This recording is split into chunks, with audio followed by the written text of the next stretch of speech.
High guys, welcome back to my channel which is reuse life in a shell. তো আজকে আমার সব রান্না টান্না হয়ে গেছে, সাত সকালে মানে সকাল সকাল হয়ে গেছে। এরপরে আমি আরেকটা রান্নাই বাকি আছে, সেটা হচ্ছে টমেটোর চাটনি। তো আমি ভাবলাম এটা তো বেশি টাইম কনজিউমিং নয়, তাড়াতাড়ি হয়ে যায়, তো তোমাদের সাথে কেননা আমার পদ্ধতিতে কীভাবে আমি টমেটোর চাটনি বানাই সেটা তোমাদের সাথে শেয়ার করি। তো চলো, ভিডিওটা ছোট হবে, আশা করি তোমাদের ভালো লাগবে।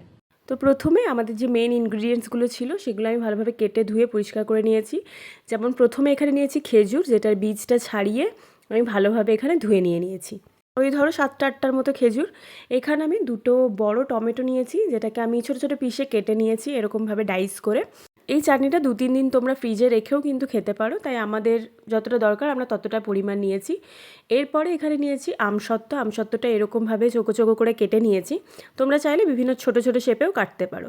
আর এখানে লাস্টে নিয়েছি একটা লঙ্কা, যেহেতু লঙ্কাটা প্রচণ্ড ঝাল। এইগুলোই ছিল মেন ইনগ্রিডিয়েন্টস যেগুলো দিয়ে আমরা বানাবো।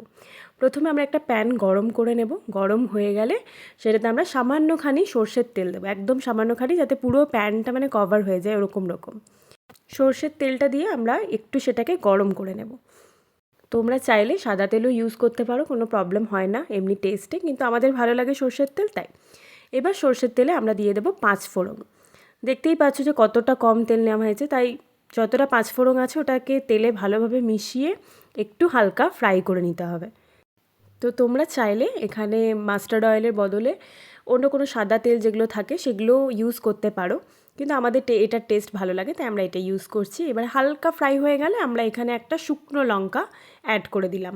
তোমরা চাইলে তোমাদের স্বাদ অনুসারে এখানে দুটোও শুকনো লঙ্কা অ্যাড করতে পারো, আবার কাঁচা লঙ্কাগুলো যদি টেস্ট ভালো লাগে, একটা স্মেল ছাড়ে না কাঁচা লঙ্কার, সেটাতেও তোমরা দুটো করতে পারো। তো ফাইনালি দেখো আমাদের হালকা করে ভাজা হয়ে গেছে লঙ্কা এবং যেটা জিরেগুলো ছিল সেগুলো। এরপরে আমরা এটাতে যে কেটে রাখা টমেটো সেগুলো দিয়ে দিলাম। এরপরে কেটে রাখা টমেটোগুলোকে আমরা কিছুক্ষণের জন্য হালকা ফ্রাই করে নেব, যতটুকু তেল আছে ততটুকুতে হয়ে যাবে। এরপরে না ধরো 3 থেকে 4 মিনিট আমি এভাবে ফ্রাই করলাম। এরপরে আমরা এটাতে অ্যাড করে দেব সামান্যখানি নুন, যাতে টমেটোগুলো ভালোভাবে সিদ্ধ হয়ে যায়, মানে ওরকম ফ্রাই করতে করতেই। আর সামান্যখানি হলুদ, যাতে কালারটা আসে। তো এই নুন এবং হলুদ দিয়ে আরও আমরা 2 থেকে 3 মিনিট এটাকে ভালো করে ফ্রাই করে নেব।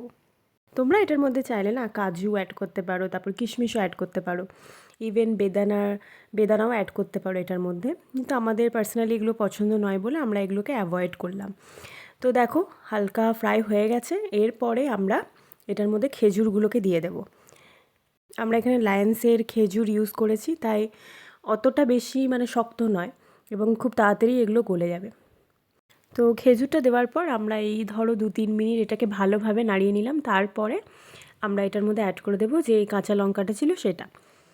লঙ্কাটা দেওয়ার পরও আমরা এখানে 2 থেকে 3 মিনিট এটাকে ভালো করে ফ্রাই করে নেব, যতক্ষণ না এখান থেকে খেজুরের একটা হালকা মিষ্টি গন্ধ ছাড়ছে। তো সেটাকে আমরা ভালো করে ফ্রাই করে নেব। আজকে এদিকে হচ্ছে চাটনি, অন্যদিকে সব রান্না হয়ে গেল। এখানে আমাদের চিংড়ি মাছের মালাইকারিটা হচ্ছে। এইটার রেসিপি আমার কিন্তু চ্যানেলে আছে, আমি চাইলে তোমাদের লিঙ্কও দিয়ে দেবো পরে। ইভেন এই চ্যানেলের মানে এই ভিডিওর ডেসক্রিপশনেই দিয়ে দেবো। অন্যদিকে আমার চাটনি চলছে, এটা হালকা এখনও ফ্রাই হবে। ফ্রাই হওয়ার পর আমরা এটার মধ্যে দিয়ে দেব জল। এখানে দেখো টমেটোগুলো প্রায় গলা গলা হয়ে গেছে। এরপরে আমি পুরো 1 গ্লাস জল নিয়ে এটার মধ্যে দিয়ে দেব। জলেই এটা হালকা সেদ্ধ হয়ে যাবে এবং পুরো জিনিসটা মাখো মাখো হয়ে যাবে। এখন যেরকম সেপারেটেড আছে টমেটোগুলো, তো ওই জিনিসটা ঠিক মাখো মাখো হয়ে যাবে কিছুক্ষণের মধ্যেই। এই ধরো 5 থেকে 6 মিনিট তোমাদের এভাবেই কষতে হবে। তো চলো এবার 5 থেকে 10 মিনিট আমি এটাকে ফুটিয়ে নেওয়ার পর জিনিসটা ঠিক এরকম আসবে। দেখতেই পাচ্ছ টমেটো খেজুর যতগুলো জিনিস ছিল ঠিক মতো ভালোভাবে এখানে কিন্তু মেল্ট হতে শুরু করে দিয়েছে। এরপরে আমরা গ্যাসটাকে স্লো করে এটার মধ্যে সুগার অ্যাড করব।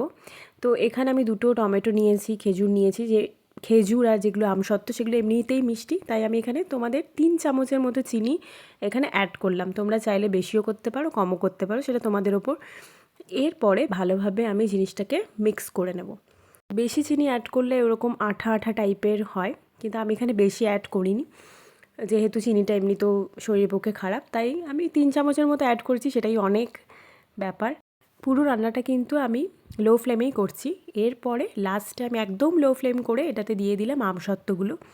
আমসত্ত্বগুলো দেওয়ার পর ওই 1 থেকে 1.5 মিনিট আমি গ্যাসটা জ্বালানো থাকবে, তারপরে আমি গ্যাসটা অফ করে দেবো, কারণ আমসত্ত্বগুলো যেন বেশি না গলে যায়, আবার কমও মানে এরকম শক্ত শক্ত থাকলেও হবে না, তাই মিডিয়াম মানে হালকা হালকা গলা গলা হবে, সেটা খেতে আমাদের ভালো লাগে।